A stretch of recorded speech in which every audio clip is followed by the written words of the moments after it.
Assalamualaikum warahmatullahi wabarakatuh. Selamat pagi anak-anak, bagaimana kabarnya? Mudah-mudahan kita semua ada dalam keadaan sehat walafiat dan ada dalam lindungannya.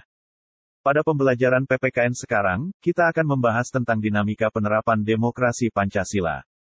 Bagi bangsa Indonesia, pilihan yang tepat dalam menerapkan paham demokrasi adalah dengan demokrasi Pancasila. Paham demokrasi Pancasila sangat sesuai dengan kepribadian bangsa yang digali dari tata nilai sosial budaya sendiri. Apa sebenarnya demokrasi Pancasila itu? Pada hakikatnya rumusan demokrasi Pancasila tercantum dalam sila keempat Pancasila, yaitu kerakyatan yang dipimpin oleh hikmat kebijaksanaan dalam permusyawaratan, perwakilan. Rumusan tersebut pada dasarnya merupakan rangkaian totalitas yang terkait erat antara satu sila dan sila yang lainnya. Hal tersebut senada dengan yang diungkapkan oleh Notonegoro yang menyatakan bahwa demokrasi Pancasila adalah kerakyatan yang dipimpin oleh hikmat kebijaksanaan dalam permusyawaratan, perwakilan yang berketuhanan yang Maha Esa, yang berperi kemanusiaan yang adil dan beradab, yang mempersatukan Indonesia, dan yang berkeadilan sosial bagi seluruh rakyat Indonesia. Bagaimana dengan prinsip demokrasi Pancasila? Ahmad Sanusi mengutarakan 10 pilar demokrasi konstitusional Indonesia menurut Pancasila dan Undang-Undang Dasar Negara Republik Indonesia tahun 1945, yaitu sebagai berikut. 1. Demokrasi yang berketuhanan yang Maha Esa. 2. Demokrasi dengan kecerdasan. 3. Demokrasi yang berkedaulatan rakyat. 4. Demokrasi dengan rule of law. 5. Demokrasi dengan pemisahan kekuasaan negara. 6. Demokrasi dengan hak asasi manusia. 7. Demokrasi dengan pengadilan yang merdeka. 8. Demokrasi dengan otonomi daerah. 9. Demokrasi dengan kemakmuran. 10. Demokrasi yang berkeadilan sosial. Apa sebenarnya yang menjadi karakter utama demokrasi Pancasila? Karakter utama demokrasi Pancasila adalah sila keempat, yaitu kerakyatan yang dipimpin oleh hikmat kebijaksanaan dalam permusyawaratan, perwakilan. Dengan kata lain, demokrasi Pancasila mengandung 3 karakter utama, yaitu kerakyatan, permusyawaratan, dan hikmat kebijaksanaan. 3 karakter tersebut sekaligus berkedudukan sebagai cita-cita luhur penerapan demokrasi di Indonesia.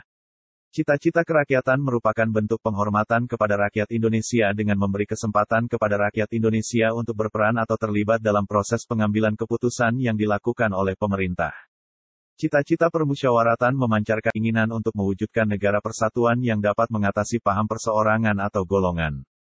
Adapun, cita-cita hikmat kebijaksanaan merupakan keinginan bangsa Indonesia bahwa demokrasi yang diterapkan di Indonesia merupakan demokrasi yang didasarkan pada nilai-nilai ketuhanan, peri kemanusiaan, persatuan, permusyawaratan, dan keadilan.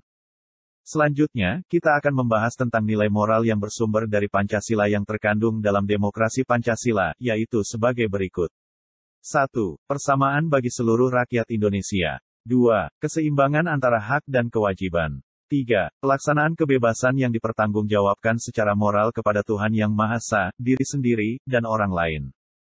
4. Mewujudkan rasa keadilan sosial. 5. Pengambilan keputusan dengan musyawarah mufakat. 6. Mengutamakan persatuan nasional dan kekeluargaan. 7. Menjunjung tinggi tujuan dan cita-cita nasional. Selanjutnya, kita akan membahas tentang periodisasi perkembangan demokrasi di Indonesia, yaitu sebagai berikut. 1. Pelaksanaan demokrasi di Indonesia pada periode tahun 1945 sampai tahun 1949.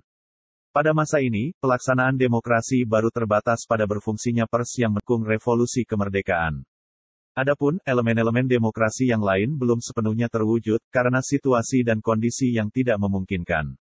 Hal ini dikarenakan pemerintah harus memusatkan seluruh energinya bersama-sama rakyat untuk mempertahankan kemerdekaan dan menjaga kedaulatan negara, agar negara kesatuan tetap hidup.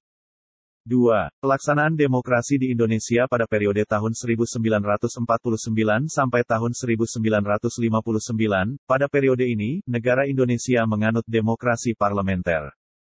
3. Pelaksanaan demokrasi di Indonesia pada periode tahun 1959 sampai tahun 1965, pada periode ini, negara Indonesia menganut demokrasi terpimpin.